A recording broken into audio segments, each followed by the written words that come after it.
You're listening to Arsenal for Democracy, episode 390, recorded on July 25th, 2021. I'm your host, Bill Humphrey. Joining me on the line from Idaho is Rachel. Hi, Rachel. Hi, Bill. And joining me on the line from New York is Kelley. Hello, Kelley. Hi, Bill. Hi, Rachel. So we've talked on many episodes about the relationship between the U.S. government and leftists in the United States during and shortly after World War I, as well as the early U.S.-Soviet relations. But we haven't previously talked about the U.S. military's most direct involvement on the subject, the doomed boots-on-the-ground intervention in the Russian Civil War. That's the subject of this week's episode. Let's start with the background chronology leading up to that intervention. In the beginning of 1917, nearly 3 years into World War I and just weeks ahead of the official U.S. entry into the war, Russia began to experience a revolution. The liberal reformers tried to keep the war effort going, but this proved so untenable for a variety of reasons that the Russian lines began collapsing backward across what is now Eastern Europe, and the communist Bolshevik faction seized power at the end of the year with the promise of an immediate end to the Russian war effort. By this point, the United States had entered the war on the Western Front, bolstering unsteady French allies, but they were too late to prevent the complete withdrawal of Russia from World War I in December 1917 by a separate armistice with the Central Powers. Russia then devolved into a full-scale civil war between various pro-Bolshevik, anti-Bolshevik, and unaligned eccentric factions or cliques. Germany proceeded to occupy large sections of the former Russian Empire, but mostly began redeploying its eastern forces into the Western Front. In March 1918, the German Empire threw almost everything it had at the Allies in France and Belgium during the so-called German Spring Offensive or Ludendorff Offensive, hoping one big lurch forward could end the war in a draw before the United States could fully spin up its gigantic war machine potential. By July 1918, however, this offensive had theoretically gained a bunch of ground, but primarily had simply stalled out at great cost and left Germany essentially too weak to hold off the Americans and the British in the coming counteroffensive that would end the war in German defeat by November 1918. With the German push stopped in July 1918, some of the Allies, without much American enthusiasm, were trying to figure out if they could get the communists out of power in Russia and restore a pro-Western military command willing to re-enter the war on the Eastern Front for one final pincer on Germany. With extreme reluctance, in the summer of 1918, the Americans found themselves getting dragged into this underdeveloped plan to interfere in the Russian Civil War and to take part in the other Allied powers' great game activities in the former Russian sphere. The last U.S. troops would depart, having been assigned very little and having achieved very little, by the spring of 1920, less than 2 years later, and more than 3 years before the Russian Civil War drew to a close. The two primary locations of these U.S. military interventions, which would nevertheless unsurprisingly sour relations between the U.S. government and the victorious Bolshevik Russians for some years to come, were in the Russian Far East and subpolar Northwest Russia. Kelley is going to talk about one, and Rachel is going to talk about the other. Before we get to that, though, I will also note that I've included in the written notes for this episode at arsenalfordemocracy.com, but I will not be reading today from the U.S. document on the scope of the intervention. The summary of that is that in July 1918, shortly before U.S. deployment, President Wilson had the State Department circulate an unofficial document to the other Allied governments defining the scope of the upcoming American military operations in Russia extremely narrowly to focus on securing Allied war materiel and assisting the Czechoslovak Legion, and expressing extreme skepticism about the likely prospects of this intervention, while advising that it would not interfere with other allies in their own plans, except if it violated Russian sovereignty more broadly. There were vague allusions to helping organize a self-determined Russian state, but this was the least emphasized aspect. So, Kelley, I will start with you on the timetable of the Siberian Russian Far East intervention by the Americans, which lasted from August of 1918, before the end of World War I, to April 1920. So could you tell us a little bit about the U.S.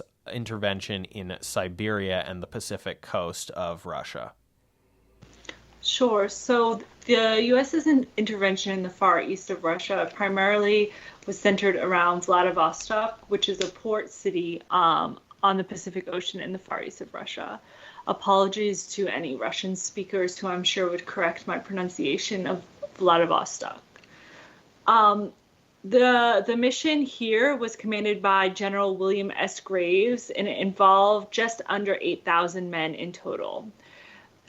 Graves, in his position, believed that the purpose of his mission was to protect American supplied property and to help the Czechoslovak Legion evacuate. He did not believe that it was his troops' role to directly engage in fighting against the Bolsheviks, which actually put him at odds with leaders of the British, French, and Japanese forces in the region who wanted the U.S. to take a more active role in the military intervention in Siberia.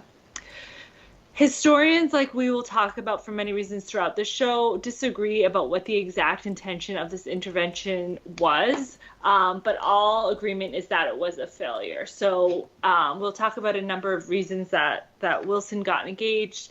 It still is, the decision is quite confusing in retrospect, and even for folks at the moment. I thought it was interesting that when reading about this topic, language such as Graves believed his purpose, or Graves believed the mission was quite revealing, because even in the U.S. military, different commanders were apparently believed their missions were different. It goes without saying that living in Siberia was pretty miserable and dangerous. So there were shortages of food, supplies, fuel. Horses that they had brought that were used to temperate climates were simply not able to function and survive in this cold. And all told, in the Far East mission, 189 soldiers died from all causes, including illness, freezing, and of course the military activity itself. I'm going to read a quick note here from the Wikipedia page. By every measure, President Wilson's interventions in Russia had failed. The Eastern Front had not been reestablished, the war supplies stockpiled in Russian ports had not been saved, and no popular, progressive, non-communist government had been established. The Japanese continued to meddle in Siberian affairs for another 2 years in a futile effort to carve out a puppet state. Even the successful extrication of the Czech Legion had little to do with Graves' small expedition. In the words of Chief of Staff Peyton C. March, the expeditions in Russia had been little more than a military crime. And so while it ended in sort of dismal terms here, as expressed in that quote, the reasons it began were many, perhaps, or at least the reasons listed. Of course, throughout all of this is an anti-communist sentiment that exists in the United States. But beyond that, there was three things that we're going to talk about here. The first was the Japan factor and Americans' overall fear that Japan would fill a power vacuum in Siberia and in Russia in general. The second was the Czechoslovaks, which was a unique legion of sort of volunteer fighters of Czech and Slovak armed forces that the United States was interested in preserving and getting out safely from Russia.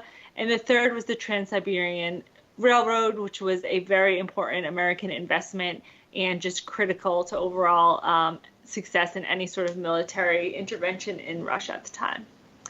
So to start us off with Japan, in August 1918, the American Expeditionary Force in Siberia began arriving in the Pacific Russian port of Vladivostok for operations alongside primarily the Allied Japanese forces.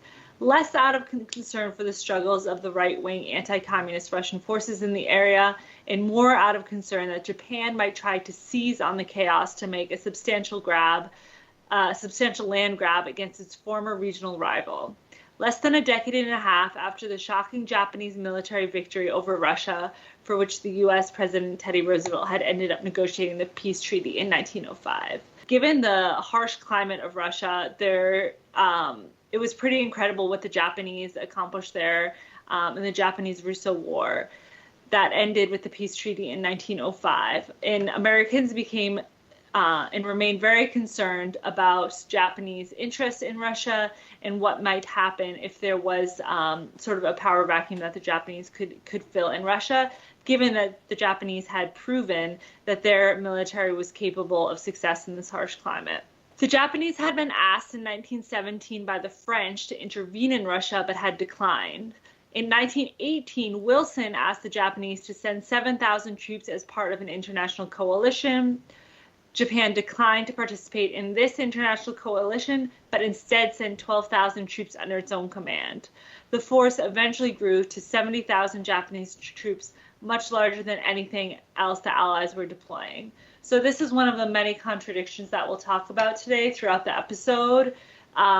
one of the reasons that America got involved is that they didn't want Japan to be there and fill a power vacuum, but it still made sense for them to, given Japan's success in the region and military might, for them to ask Japan to sort of get involved with them in this international coalition, sort of thinking that that would keep Japan in check.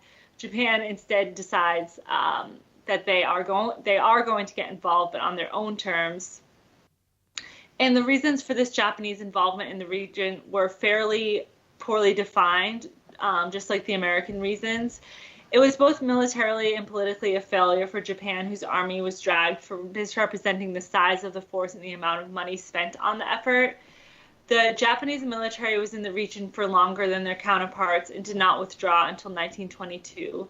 And despite having this much larger force and staying for a few additional years, at the end of the day, didn't really have anything to show for it, so to speak, and certainly was not considered a success by the Japanese people. Another important factor in the Americans' involvement was the Czechoslovaks and their legion, which was a unique feature of World War I. This legion was a group of Czech and Slovak armed forces that sided with the Allied powers during World War I in hopes of winning support for independence of Bohemia and Moravia from the Austrian Empire. This Czechoslovak legion started as a volunteer force, but grew into a very mighty force of 100,000 and grew to include prisoners of war deserters from the Austro-Hungarian army. So, in other words, what had begun simply as a group of people fighting for the Allied powers in hopes of winning support, sort of philosophically opting into this, became a much more serious force when they began to force prisoners of war and others to fight alongside them. In 1917, the Czechoslovak Legion began planning their departure from Russia to France to continue to fight the Central Powers and began to travel to the Pacific port of Vladivostok in order to make this move. However, the German military soon launched Operation Faustschlag, or First Strike, and they were essentially stuck. So it was not their original intention to fight the Bolsheviks. However, their only exit from the country was to go through the Pacific port. They wanted to get over back to France and continue fighting the Central Powers in a military conflict more aligned to World War I than what was happening over here in Russia. And so it was not their original intention to fight the Bolsheviks, but they needed to do so in order to survive. And I'm going to read a passage here just to sort of give you an idea of the tensions in the region and how this group became so involved in the fighting in the Soviet Russia.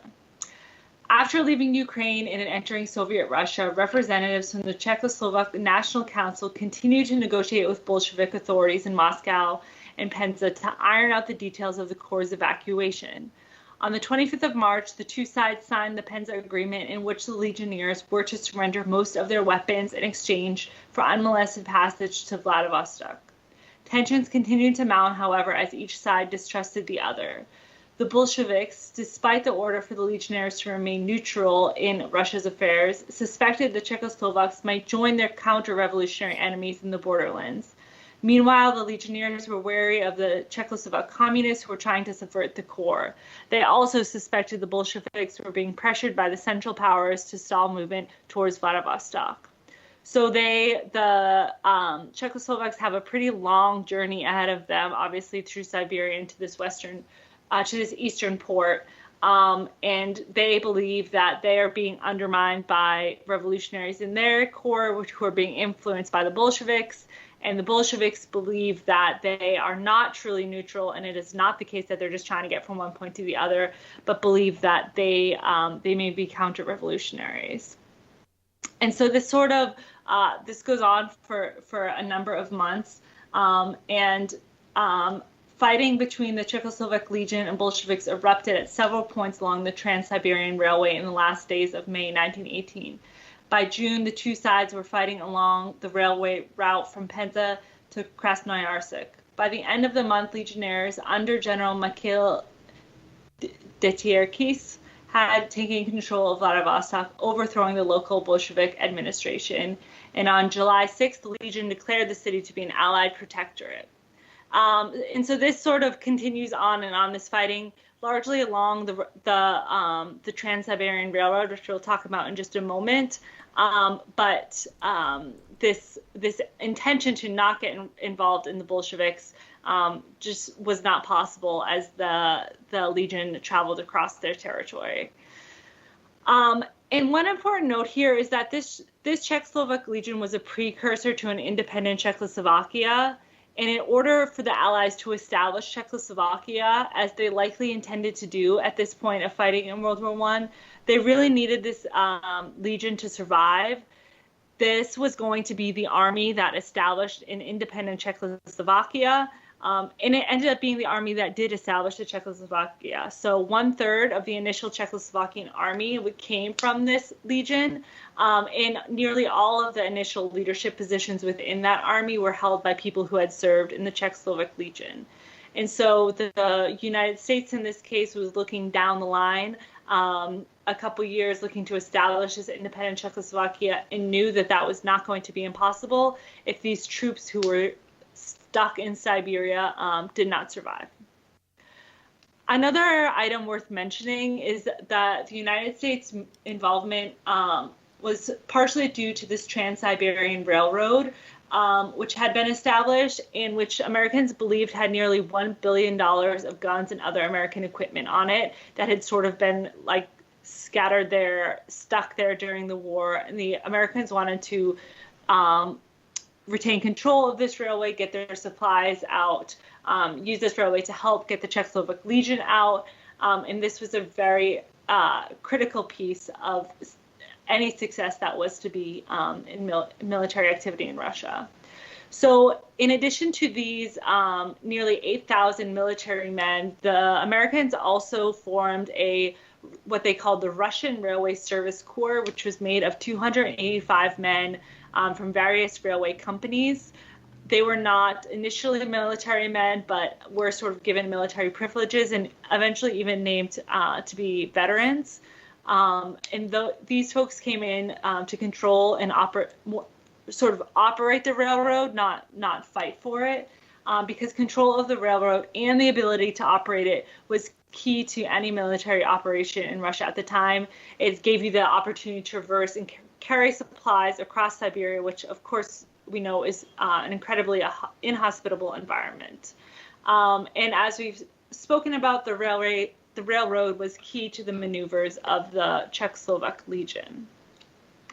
Bill, I believe you had a few other notes on this portion of the intervention. Yes. So as Kelley has noted, the American intervention in Siberia was very amorphous and bizarre even at the time, didn't really accomplish its goals. It certainly didn't limit Japanese interference.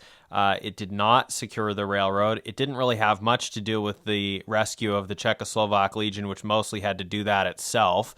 And had already started arriving in Vladivostok before the Americans got there and so forth.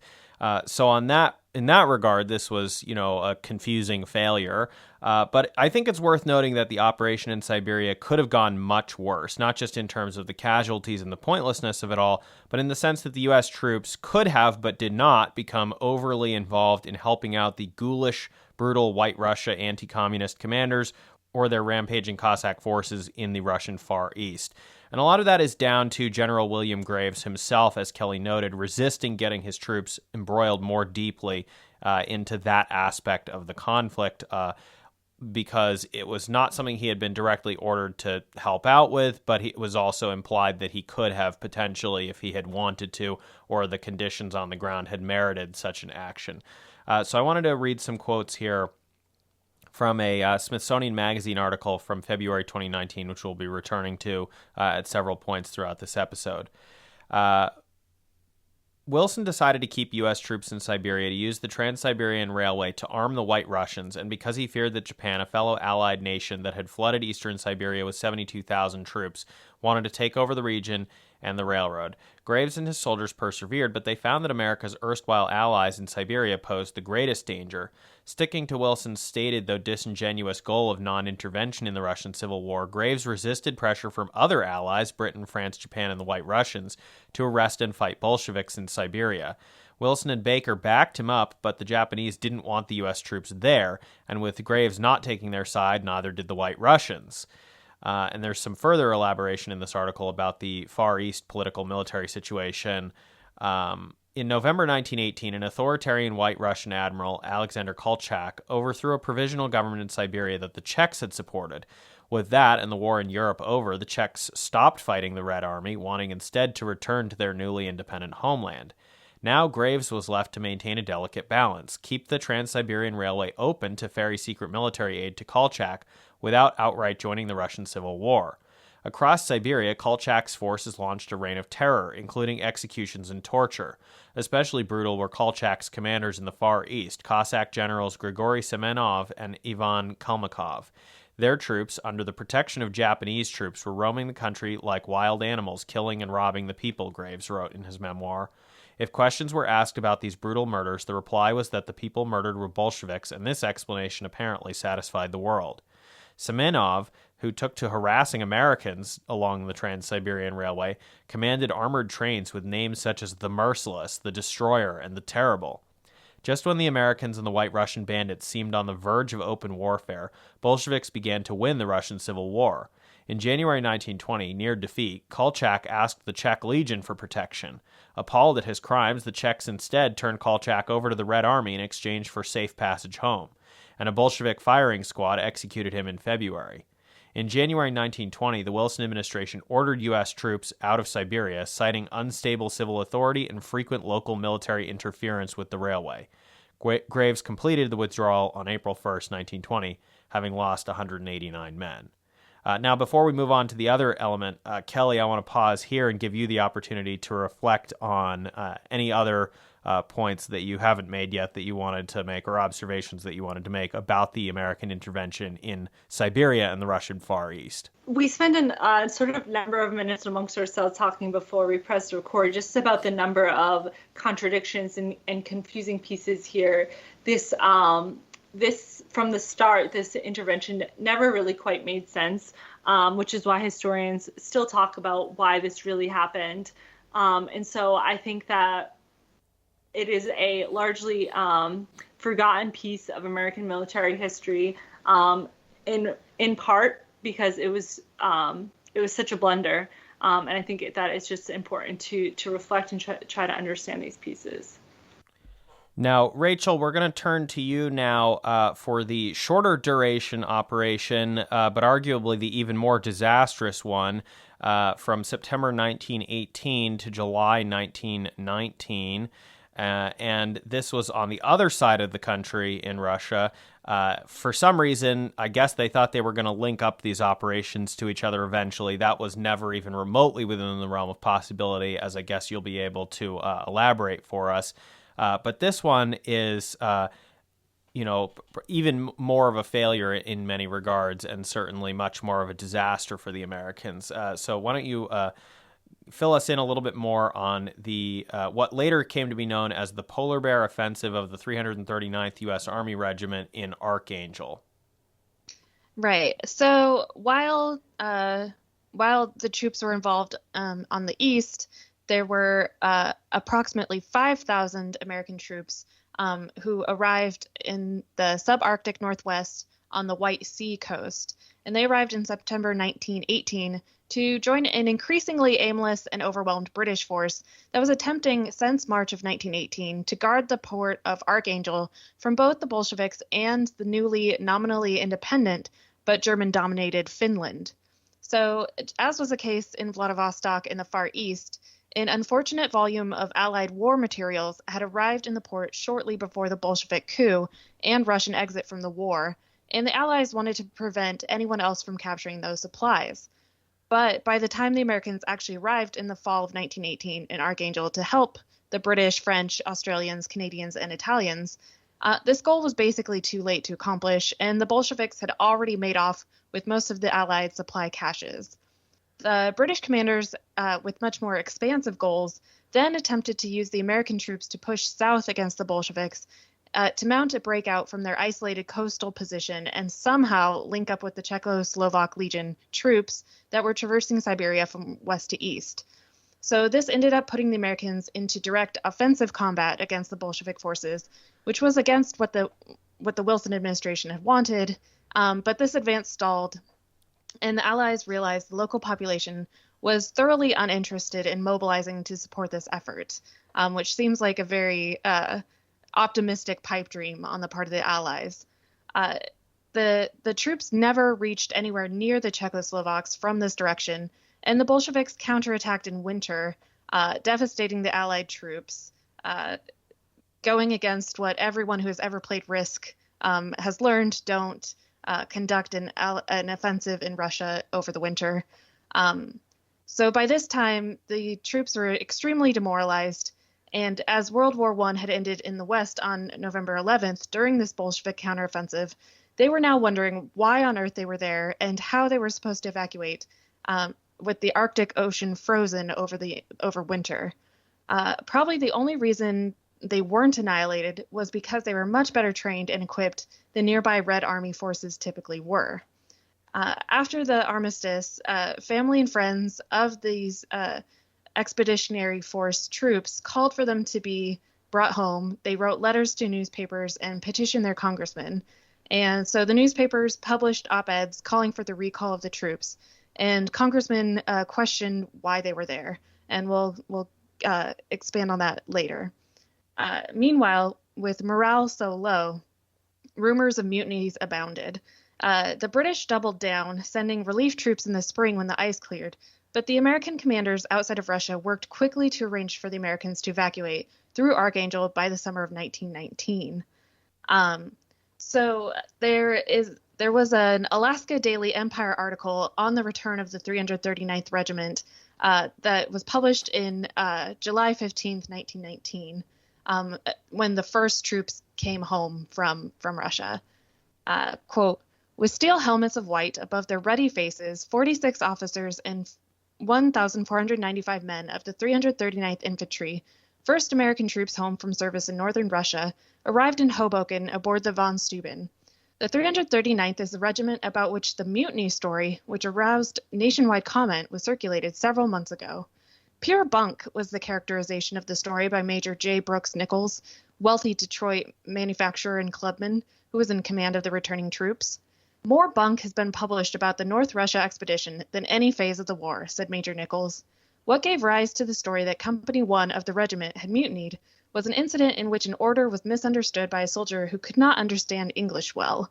And we discussed this prior to recording. I kind of forgot that this was still a time of open immigration. There was a huge number of immigrants that were fighting in the war that probably didn't speak English very well, or spoke broken English, very limited English. So it was very possible that an order could be misunderstood by soldiers that just couldn't understand the language. And the rest of the AEF did get disbanded in August 1919. So it was a very quick withdrawal, much sooner than happened in the Siberia front. So there was a Tuscaloosa news article published 10 years later. Many bodies of the people who died there, the troops that died there, were not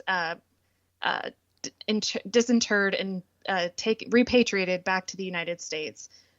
So quoting from this Tuscaloosa news article, a year after all of the expedition members had returned home, in 1920, polar bear veterans began lobbying their state and federal governments to obtain funds and the necessary approvals to retrieve the bodies of at least 125 of their fellow American soldiers, which were then believed to have been buried in Russia and left behind.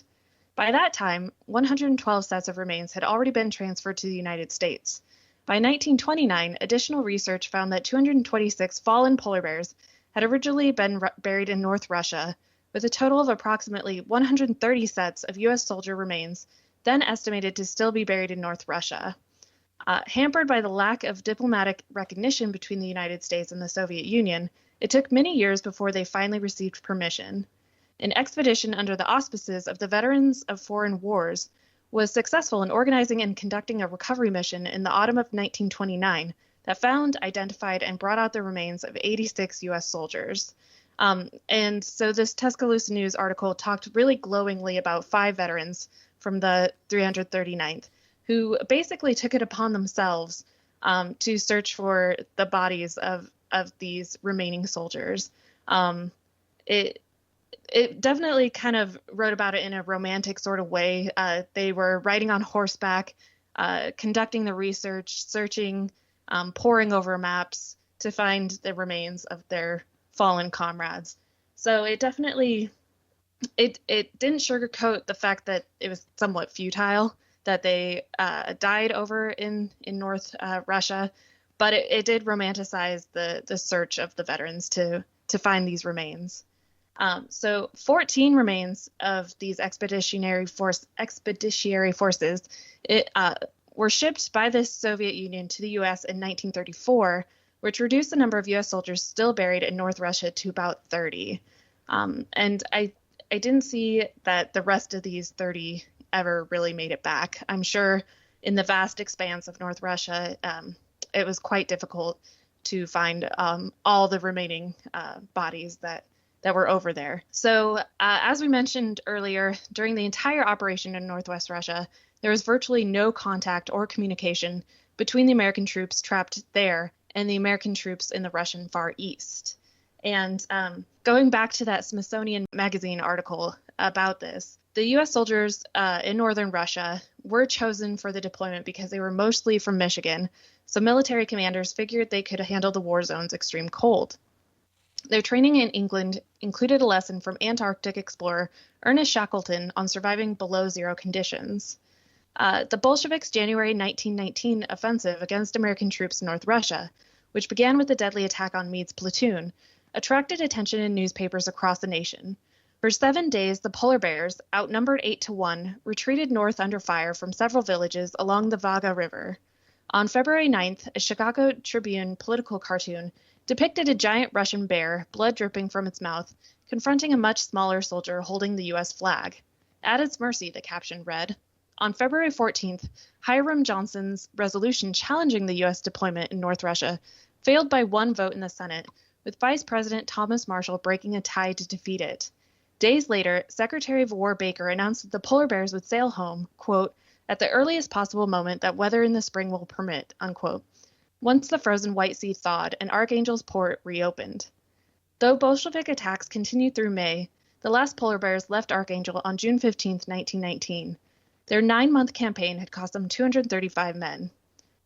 Quote, when the last battalion set sail from Archangel, not a soldier knew, no, not even vaguely, why he had fought or why he was going now, and why his comrades were left behind, so many of them beneath the wooden crosses, end quote, wrote Lieutenant John Cudahy of the 339th Regiment in his book Archangel.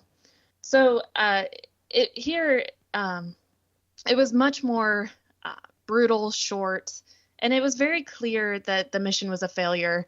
And it seems like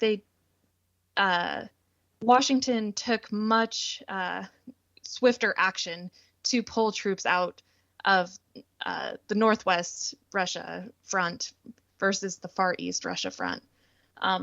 So to kind of expand on Lieutenant John Cudahy, he served with distinction during combat with the Bolsheviks in November 1918.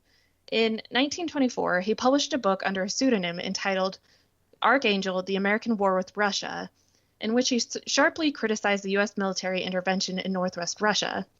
He dedicated the book to a sergeant killed in action in March 1919, before the arrival of the American rescue icebreakers, and he compared his criticism to General Ulysses Grant's disgust with the Mexican-American War.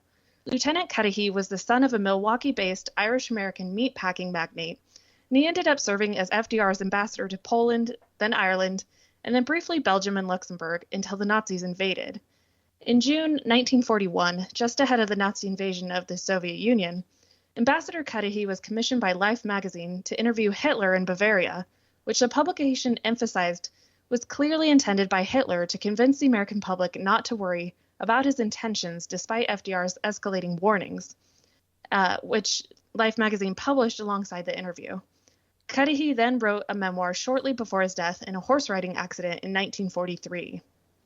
So John Cudahy wrote pretty scathingly of his experience in Archangel, and it was pretty clear, even in the introduction chapter, just how much the troops really saw how futile it was that they were even there in the first place.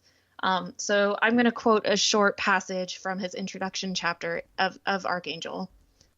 Whether there was any political connection between the Archangel expedition and the Vladivostok expedition is for the statesman to answer. Surely there never was any military connection. Obviously, there never could be any support or communication between the two forces, and the American soldier at the Arctic Circle who was not told the reasons why he faced death and unknown dangers there, and why he was weakened and broken, and made old by privation and intense cold, never knew that there was a Siberian expedition, and does not know even to this day. The soldier asked his officers why he fought, and why he was facing an enemy vastly superior to him in strength and equipment and armament, and why he was separated from his family and home and the ways of life, and when the end would come. But his officers were silent under this inquisition. They asked the same questions themselves, and got no reply. The colonel who commanded this fated regiment told his soldiers that he could give no reason for them to oppose the enemy, other than that their lives and those of the whole expedition depended upon successful resistance. So the morale amongst the troops was definitely low, because it was very clear that they had already failed in their goal from the very beginning. Even upon their arrival, they had already failed in their goal. The Bolsheviks had already raided these stocks of material and already taken off with them. And so there really was no point for them to be there. And their retreat was completely cut off due to the ice and the sea and the ocean. So there was just nothing for them to do except suffer under their wartime rations in the cold and just kind of wait until the spring, which is understandably very demoralizing. So it was very interesting to research this expeditionary force and just see how misguided our involvement in this in the Russian Civil War really was.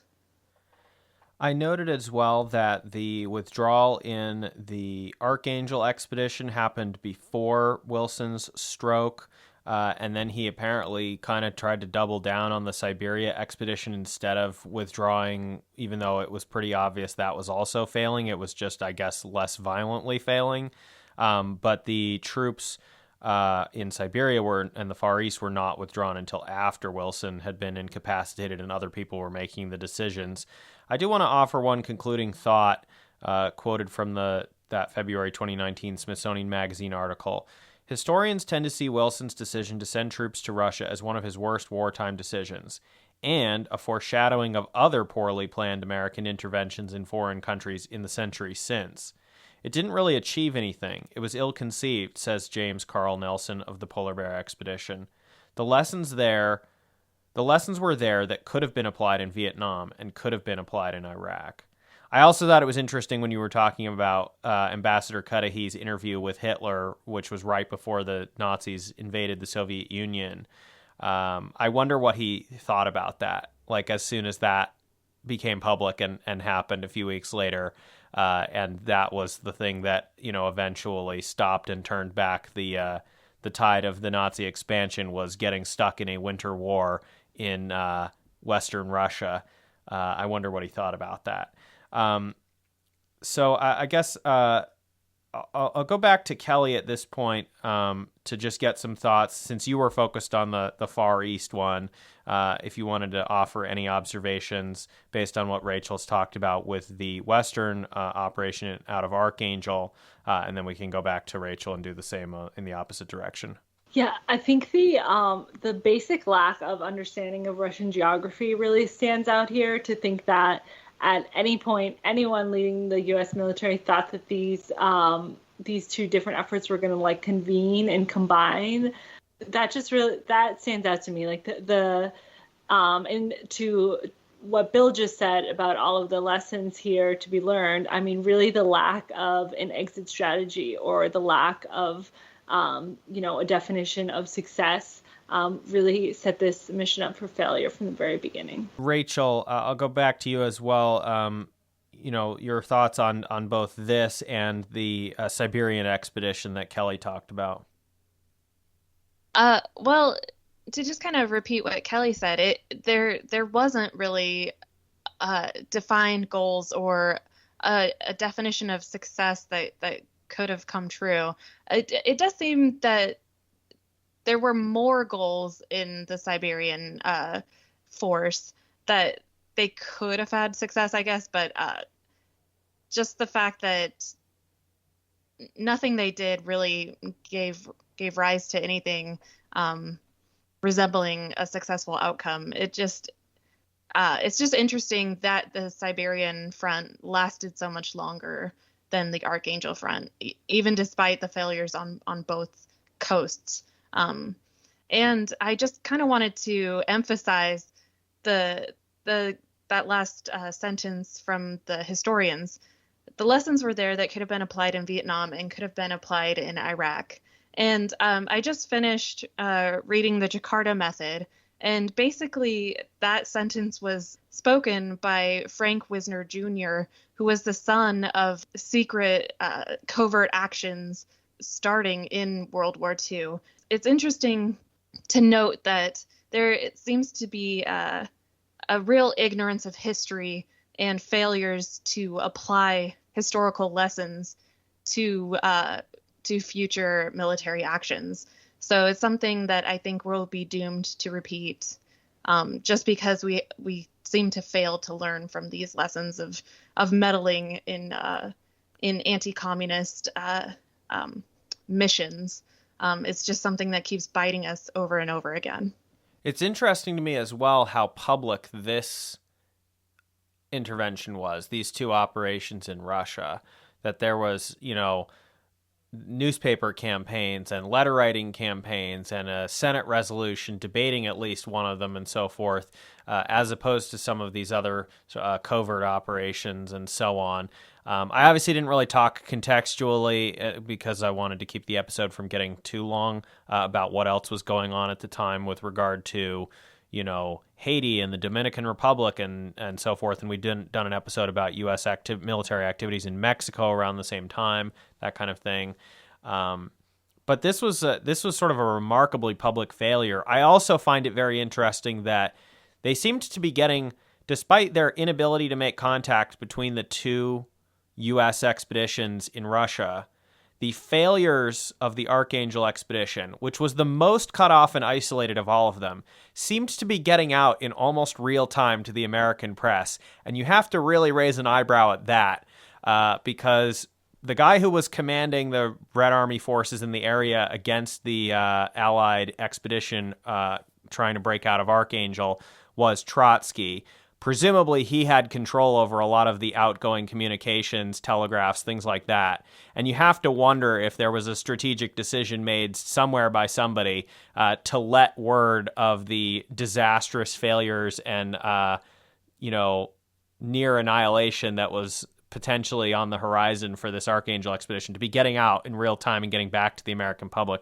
I just found that to be particularly interesting to speculate about. Also, one final piece of contextual thing, I just wanted to note a few months ago, Rachel and I had done an episode on the USAT Buford, also known as the Red Ark or the Soviet Ark, and that dropped off the deported dissidents or alleged dissidents to Russia via Finland in several months after this expedition had ended. So you have to also wonder how that played into the determination to make those fairly unfair deportations of Russian Americans to the Soviet-controlled areas in northwest Russia. Maybe this was sort of retaliation for what had happened with the Polar Bear expedition. I don't know, but I thought that was interesting. That was in December of 1919, so about half a year after the withdrawal of troops from Archangel. I also think that, to Rachel's earlier point, One of the reasons the Siberia expedition seems to last longer is because they were at least able to pretend they were accomplishing something for longer, and they always had a way to leave if they needed to, whereas by the time the troops get to Archangel, the mission's already pointless, and then the British commanders insist on trying to break them out of Archangel instead of just staying put until the ice had cleared, which probably would have been the much safer play. But for some reason, they thought they were going to push all the way south to the Trans-Siberian Railroad and link up with everything from there, which was kind of delusional. Well, Kelley, thank you so much for coming on this week to talk about the U.S. military operations in Vladivostok, Siberia, and the Russian Far East during and after World War I. Thanks for having me, Bill. And Rachel, thank you for being on to talk about the Polar Bear Offensive in Archangel in northwest subarctic Russia during and after World War I. Thanks. It was a very interesting topic to research.